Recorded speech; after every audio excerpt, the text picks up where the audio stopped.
Phoenix Fuel Masters versus San Miguel Beermen. Alam naman natin na Phoenix talaga ay nasa losing streak talaga at hindi sila talaga manalo. For me, advice ko sa kanila is magpalit sila ng import for the third time kung pwede pa.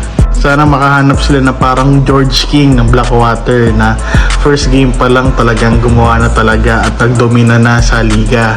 Pero yun na nga, kalaban nila is San Miguel Beermen na sobrang hirap talagang kalaban.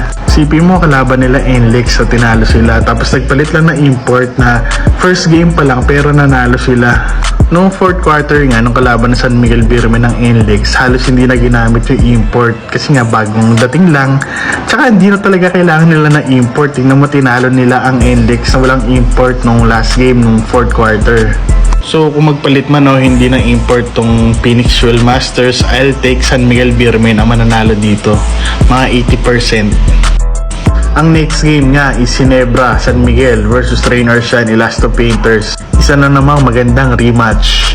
Nung natalo ang Ginebra San Miguel, first game pa lang nila yun. At talagang hindi pa solid yung chemistry ng first 5 nila at madaming injury.